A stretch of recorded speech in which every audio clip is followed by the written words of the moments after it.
Ok, entonces de manifestaciones clínicas, como salen las diapositivas, hay una clasificación, ¿no? En términos de severidad. Entonces, una es clasificada como malaria no complicada y la otra como malaria complicada, ¿no? Entonces, ¿qué especie de Plasmodium es la que se asocia más con casos complicados? Falciparum, ¿no? Entonces, ahorita vamos a ver específicamente qué es lo que en realidad lo hace más severo, ¿no? Entonces, pasamos a la parte de malaria no complicada, ¿no? Y para esto hay que hablar un poquito acerca del periodo de incubación, que es bastante variable, ¿no? Puede ir desde 7 hasta 30 días aproximadamente. Y en el caso de los periodos de incubación más breves, justamente lo vemos con la especie de Plasmodium falciparum, ¿no? Y en el caso de los periodos de incubación más breves, más prolongados en todo caso, ¿con qué veríamos? Ya claro, un poquito más prolongado definitivamente Vivax Vale y más prolongado todavía que Vivax Vale, ¿a quién tendríamos? No, más breve con Falciparum. Más prolongado el periodo de incubación. Malariae. Con el Plasmodium malariae, ¿no? Ok, entonces en el caso de la malaria no complicada tenemos síntomas bastante inespecíficos, ¿no? Entonces uno de ellos, sobre todo tenemos la fiebre, ¿no? Y esto es generado por la liberación de qué moléculas o de qué sustancia en todo caso. Ay.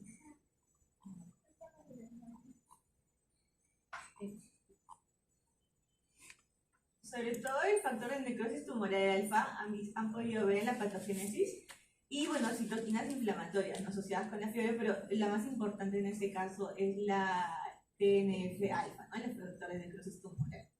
También hay otros síntomas inespecíficos como tos, cefalea, náuseas, vómitos, escalofríos, ¿no? Y en este caso justamente está especificado, ¿no? Que todavía no hay daño de tejidos aún. Entonces, ¿qué es lo que va a pasar? ¿Por qué comienza a haber daño de tejidos en el caso de malaria? ¿Qué es lo que pasa? ¿Han podido revisar? ¿Qué es lo que ocurre?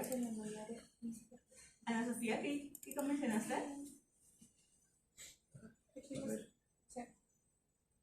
¿Por qué hay daño de órganos en el caso de malaria? Porque podemos ver, ¿no?, que hay casos de malaria cerebral, hay daño también a nivel respiratorio. Entonces, ¿cómo es que llega a otros órganos? ¿O qué es lo que ocurre?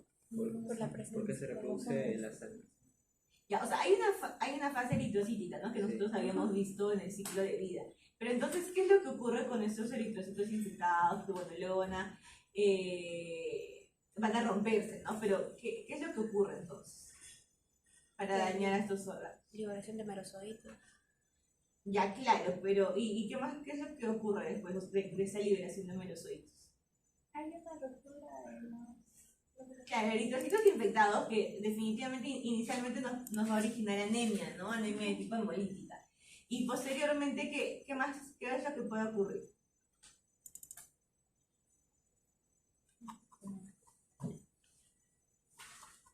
Genera efectos de coagulación. Bueno, eso es por el vaso. Entonces aquí bloquea. A ver más alto, ¿qué es lo que estabas explicando? Que una no sé. Ya. Después de la fase eritrocitaria, ¿Ya? que a veces lo que causa migran a estos órganos, sobre todo el vaso, que es donde genera una gran cantidad de hemólisis y también hace como que bloquea los vasos sanguíneos. ¿Los qué? Los vasos sanguíneos. Los vasos sanguíneos, ¿no? Justamente es por eso, ¿no, Sofía? Entonces, con más seguridad, ¿no? Entonces, justamente, claro, estos eritrocitos infectados son básicamente marcados y llevados inicialmente al vaso, ¿no? Pero, ¿qué es lo que va a pasar? Justamente lo que dice Ana Sofía, ¿no? Estos se van a adherir al endotelio vascular, se van a adherir también a eritrocitos vecinos y van a generar oclusión, ¿no?, de flujo sanguíneo. Entonces, inicialmente va a haber una esplenomegalia y cuando también hablemos de que comienza a obstruir el flujo sanguíneo a nivel de otros órganos, va a generar falla orgánica, ¿no?, en otros órganos, ¿no? Puede estar a nivel cerebral, puede ser a nivel de los pulmones, como el que indicaba, y por eso hay todos estos síntomas de compromiso orgánico, ¿no? Como pueden ver, en el sistema nervioso central puede generar alteración del estado mental, por eso Glasgow menos de 11, a nivel del sistema respiratorio, ¿no? Puede generar una insuficiencia respiratoria, puede haber edema pulmonar, saturación menos 92, etcétera. Y básicamente todos estos síntomas están relacionados a una falla orgánica, ¿no? Porque no hay una adecuada circulación, ¿no? Porque está generándose esta obstrucción de los capilares, ¿no? Entonces, normalmente ese fenómeno se llama citoadherencia, ¿no? Porque los eritrocitos infectados se van a comenzar a adherir al endotelio vascular, ¿ok? Entonces, por eso tienen hipoglicemia, insuficiencia renal, etcétera, ¿no? Todos estos trastornos ácidos bases que pueden observar acá, ¿no? Entonces, todos estos son básicamente criterios para poder clasificar a una malaria de tipo complicado.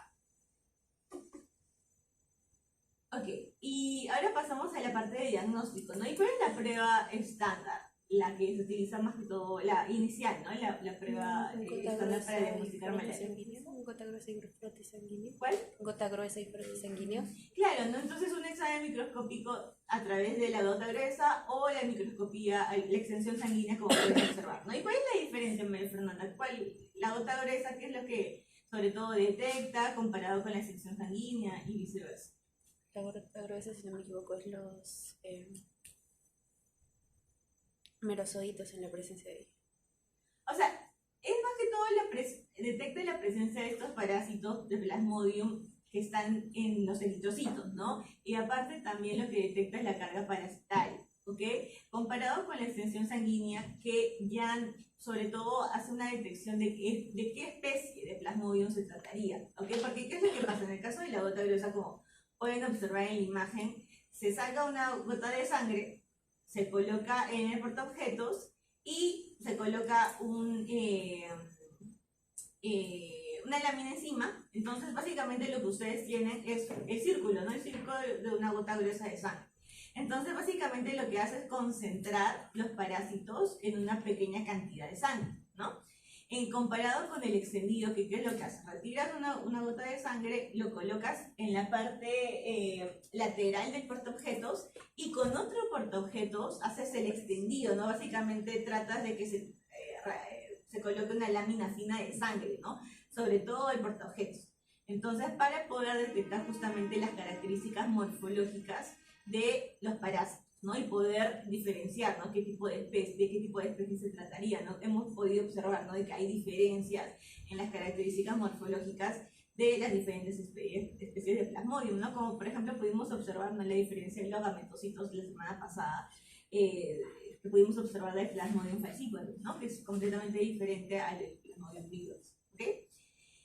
Por otro lado, entonces, esa es la estándar, esa es la prueba estándar, ¿no? En todo caso, no se necesita tener un laboratorio tan especializado, ¿no? Para poder realizar estas pruebas, comparado como por ejemplo con la técnica de PCR, que definitivamente es más sensible, más específica que el examen microscópico. Sin embargo, pues requiere estos laboratorios especializados, ¿no? Y pues es algo que no vamos a encontrar en todos los hospitales, ¿no? Entonces, por ese motivo, sobre todo la técnica de PCR se realiza para estudios epidemiológicos, para investigación, ¿ok? No es una prueba estándar, ¿sí? ¿Ok? En lo otro que también podríamos realizar son reacciones serológicas, ¿no? Que en las pruebas serológicas, ¿qué es lo que detectamos?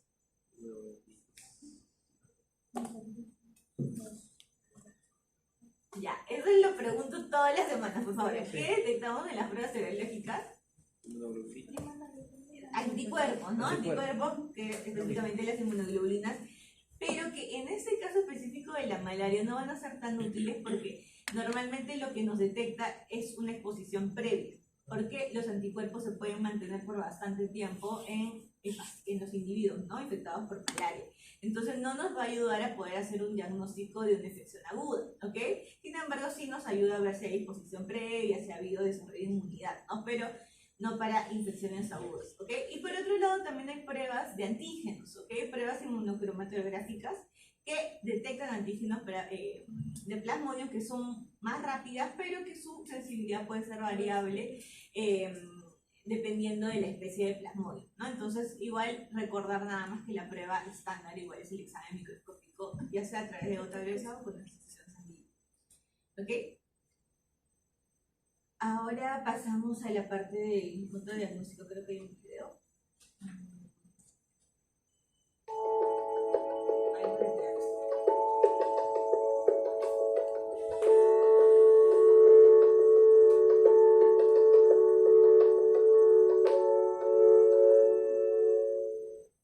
deben realizar dos tipos de preparaciones para el diagnóstico de malaria. En esta ocasión prepararemos la extensión de sangre. Se trata de una técnica más rápida que la gota gruesa y con la que se altera menos la morfología del parásito.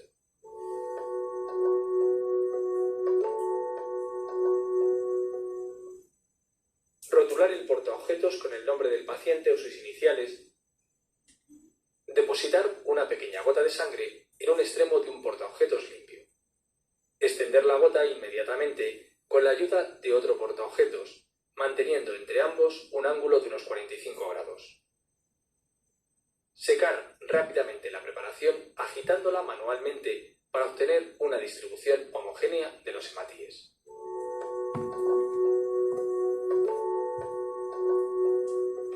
Podemos teñir la muestra de extensión de sangre mediante la tinción de Giemsa o la tinción de Fiel. Si optamos por utilizar la técnica de tinción de Giemsa, necesitaremos agua y Giemsa, además de un mechero de gas, alcohol o metanol. Diluir una décima parte de Giemsa en agua.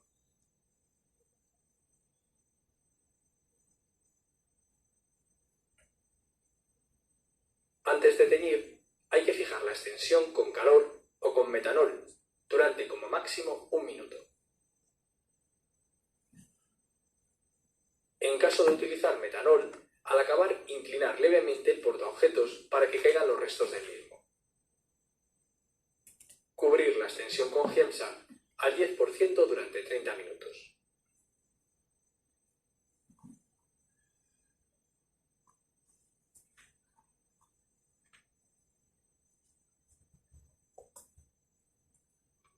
Pasado este tiempo, se lava la preparación sumergiéndola en una cubeta con agua del grifo, agitándola fuertemente durante 3 segundos.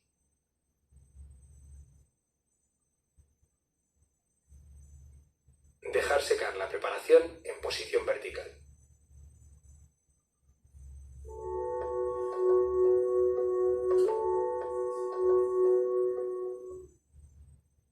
Es necesario examinar numerosos campos microscópicos antes de realizar el diagnóstico. Como norma general, se deben revisar un mínimo de 100 a 150 campos o unos 10 minutos por cada preparación. Para la identificación de malaria deben observarse morfología de los parásitos, que además nos permitirá determinar el estadio del ciclo vital en el que se encuentran, trofozoito, esquizonte, tamaño de los hematíes parasitados en relación a los no parasitados, y presencia de punteado, granulaciones y pigmento malárico en el interior de los hematíes.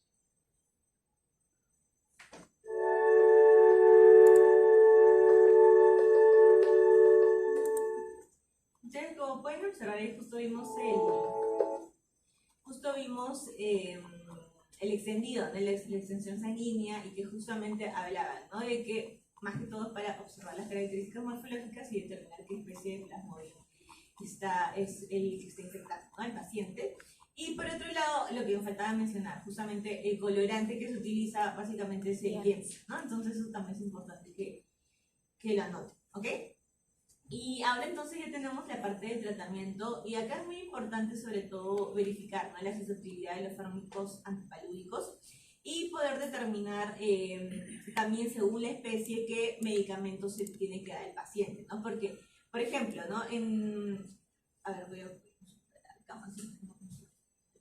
acá. Entonces lo que se tiene acá sobre todo, entonces, primero, ¿no? Para poder en la historia clínica, ¿no? Verificar o poder plantear o sospechar el diagnóstico de malaria, tienes que tener un antecedente de viaje a una región endémica, ¿no? De lo que ya habíamos hablado en la primera parte de epidemiología.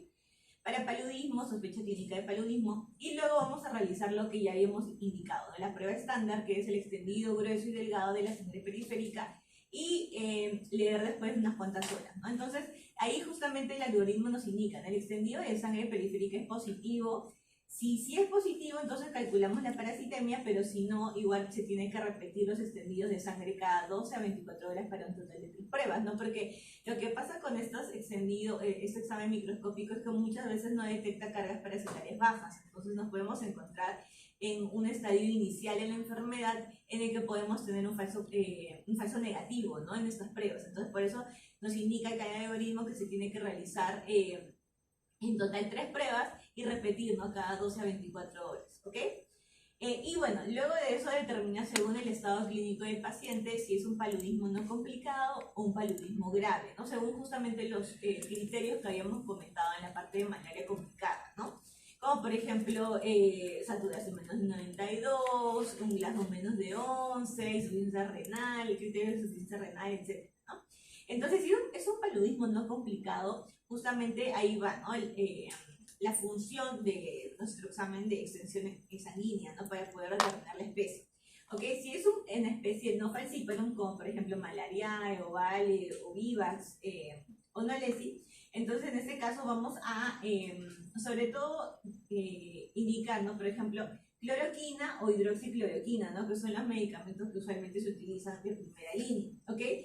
Y lo otro que nosotros también tenemos que determinar es, en el caso de Plasmodium falciparum, es si estamos en una áreas sensibles a la cloroquina o áreas endémicas que son resistentes a la cloroquina, porque eso nos va a indicarnos si tenemos que ya variar otro medicamento, ¿ok? Pero lo importante es recordar, ¿no? Si estamos planteándonos un caso de un individuo que ha sido infectado en un área sensible a la cloroquina, entonces nuestro medicamento de elección va a ser la cloroquina, ¿ok? En el caso de paludismo no complicado, ¿ok? Si se tratara de áreas endémicas, es resistente a la cloroquina, entonces ahí nos planteamos otro tipo de medicamentos, como por ejemplo la mefloquina, también acá está indicado, ¿no? La atobacuna, proguanilo, o también podemos indicar tetraciclina o doxiciclina, ¿no? Que es lo que observan acá. ¿Okay? Entonces, sobre todo recordar esos tres, mefloquina, doxiciclina o también atobacuna, proguanilo como opciones para áreas endémicas que son resistentes a la cloroquina, ¿ok? Donde no vamos a poder dar cloroquina, ¿ok? Y por otro lado, también es muy importante determinar si estamos hablando de Plasmodium vivax o Plasmodium ovale, porque ahí ¿qué tendríamos que agregar? ¿Qué medicamento tendríamos que agregar? ¿Y por qué? Artemisinin. No. En todo caso, ¿por qué tenemos que agregar un medicamento para Plasmodium vivax y ovale? ¿Qué tipo de estadio tiene Plasmodium vivax y ovale que no tiene las demás especies? Los hipnozoitos, ¿no? Que son estas formas latentes en el hígado. Entonces, hay un medicamento específicamente para poder matar a los hipnozoitos, que es la primaquina. Entonces, justamente por eso en el algoritmo ustedes observan, ¿no? En la parte de acá, Plasmodium ovale o Plasmodium vivax, aparte de la cloroquina, agregar primaquina, ¿ok? Justamente para poder matar a los hipnozoitos, ¿ok? Y en el caso ya de hablar cuando hablamos ya de paludismo grave, en ese caso sí se va a tener que dar quinidina intravenosa, ¿ok? Que ese es uno de los medicamentos ya justamente con el paciente ya está hospitalizado, no puede, como acá mismo indica el algoritmo, el paciente es incapaz de tomar fármacos orales o ambos, entonces ahí definitivamente se tiene que dar un tratamiento intravenoso y justamente es con la quinidina, ¿ok? Eso es todo entonces por la parte de malaria y no sé si se está finito de las diapositivas, pero vamos a responder la de las preguntas de el guión de la semana pasada, ¿ok? Para que todo pueda quedar claro. Y de paso, bueno, vamos a preguntar, ¿no? a la audiencia, porque ustedes ya han hecho el guión, qué es lo que colocaron en sus respuestas.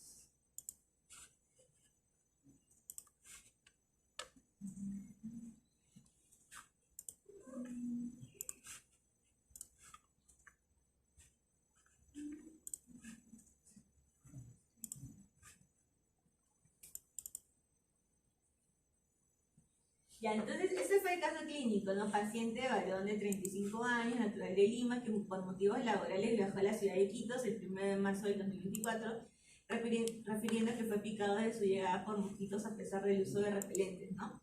El día 30 de marzo del 2024 presenta fiebre acompañada de escalofríos, vómitos y mialgias, motivo por el cual decide regresar a Lima. A los 2 días le refiere cansancio al deambular, su esposa lo ve pálido y está presentando además orina muy oscura, ¿no? Hoy amanece persistiendo febril, motivo por el cual es llevado al servicio de emergencia. Durante el examen se evidencia 39.5 de temperatura, pulso 120 por minuto, frecuencia respiratoria 24 por minuto, presión arterial 90-60, palidez moderada, ictericia leve de escleras. Y el abdomen, hay dolor en el epicondrio derecho, hay examen neurológico, ser consciente, no se evidencia signo de focalización, no rigidez nuca. Se solicita exámenes y se reporta hemoglobina de 7.5, TGO de 70, TGO de 90 y se evidencia signos de hemolisis, ¿no? Entonces, vamos a responder las preguntas. Están colocadas acá. Ya, entonces, la primera pregunta, en el uso de la plataforma guía mostrar de forma interactiva el diagnóstico más probable de presente a caso clínico y qué datos deben ser considerados en la plataforma y qué porcentaje se obtiene, ¿no? Entonces, a ver, John, ¿cuáles fueron los datos más relevantes del caso clínico que colocaste para poder obtener el diagnóstico en el guía? Vamos a volver al caso. ¿Obtuviste mayor porcentaje para malaria? Pues tal vez no es malaria. ¿Ese es de malaria? Sí, ese fue el caso clínico que hicieron la semana pasada. Ah, no. Sí, es verdad. Estaba arreglando otra cosa. John, ¿cuáles fueron los datos más relevantes del caso que pusiste en tu guía?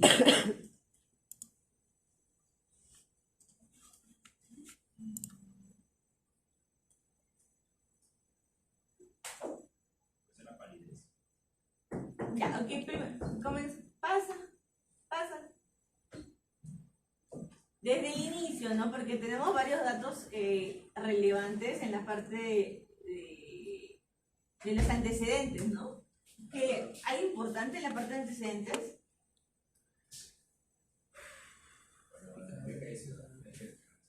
Ya, el viaje que realizó, ¿no? ¿A dónde? A Iquitos, ¿no? Ya, muy bien, ¿qué más? Estuvo expuesto a muchos mosquitos. Claro, picadura de mosquitos, ¿no? Ya, ¿qué más?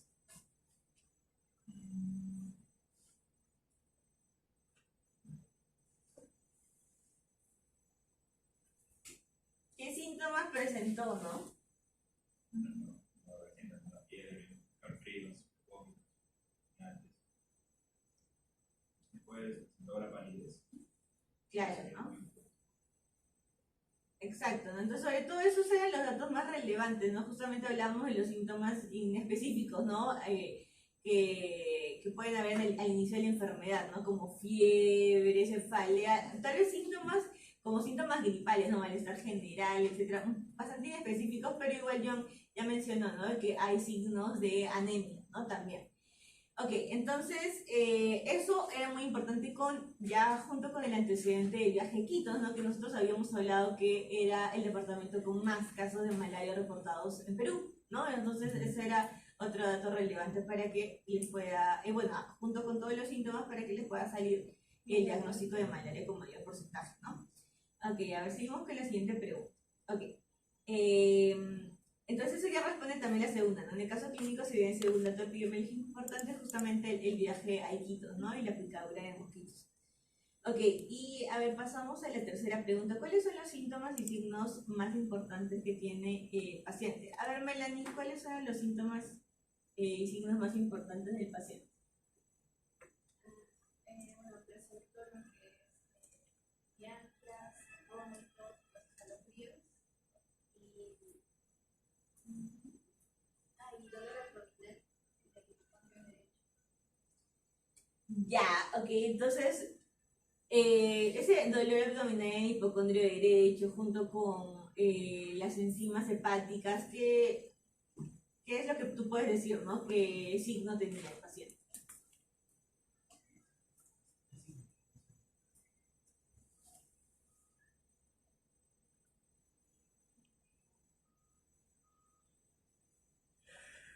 ¿Qué tenía el paciente? Hepatomegalia, ¿no? Una hepatomegalia junto con, bueno, también tenía indicando ictericia, etcétera, ¿no? Pero sí, básicamente hepatomegalia, palidez, fiebre, vómitos y las mialgias, ¿no? Ok, ahora pasamos a la siguiente pregunta, que son, ¿qué exámenes diagnósticos indicaría en el paciente? A ver, Renzo. ¿Qué exámenes indicaría presencia de malaria? No, ¿qué exámenes diagnósticos tú indicarías en el paciente? Ah, ¿Cuáles solicitarías? Gota gruesa y frotis. Claro, ¿no? Ya, ok. ¿Y la gota gruesa qué nos determinaba entonces? Gota gruesa nos determinaba la cantidad de, bueno, el avance de la malaria. La parasitemia o la La carga parasitemia, de la carga- parásitos, ¿no? la carga- Muy bien. ¿Qué otros exámenes podría solicitar aparte de los exámenes microscópicos? Podría pedir exámenes serológicos o de PCR, ya dependiendo si se me dificulta diagnosticarlo o también dependiendo de las instalaciones si están bien equipadas. Claro, ¿no? Entonces hablamos también, aparte de PCR, que es una prueba molecular, también la posibilidad de pruebas rápidas, ¿no? Que nos detectan antígenos como pruebas de inmunocromatografía. También hablábamos de pruebas serológicas, ¿no? Para detectar anticuerpos, como puede ser ELISA o inmunofluorescencia indirecta también, ¿ok? Y por último, entonces tenemos la pregunta de, ¿se trata de un paludismo complicado o no? A ver, Ítalo, ¿qué nos podrías decir? Bueno, en el caso nos mencionaban de que ya tenía 2 semanas de evolución, ¿no? 2 semanas de evolución, ya casi más, yo como después de que había viajado, claro, ya suponemos nosotros de que han pasado por esas etapas, las cuartanas, las tercianas, ¿no? Por ende, sí se podría decir que es un paludismo complicado. ¿Sí? ¿Qué criterios tenemos para paludismo complicado que pudimos revisar? ¿Tenía alguno de los criterios? Ahora vamos a revisar los criterios, a ver, para ver si había paludismo complicado. A ver. Acá están los criterios, ¿no? ¿Tenía compromiso del sistema nervioso central? No, el paciente estaba lúcido, aparentemente sin ningún trastorno del sensorio, ¿no? ¿Tenía algún problema respiratorio? ¿No? Ok. ¿Tenía hemorragia, metamesis o melena? Tampoco, ¿no? ¿Estaba el paciente en shock? ¿Su presión arterial cómo estaba? Estaba en el límite inferior, pero no estaba tampoco hipotenso el paciente. ¿Había algún trastorno ácido base? Por la falla renal que presenta las orinas puede existir un trastorno ácido base. Ya, pero eso no los especifica, ¿no? Especifican que la orina estaba oscura probablemente por la hemoglobinuria, ¿no? Porque cuando se rompen los eritrocitos también pueden liberar detritos tóxicos y la hemoglobina en sí, ¿no? Que pueden teñir la orina. Pero no nos mencionaban aparentemente nada acerca de insuficiencia renal o criterios de insuficiencia renal, ¿no? ¿Hay hipoglicemia?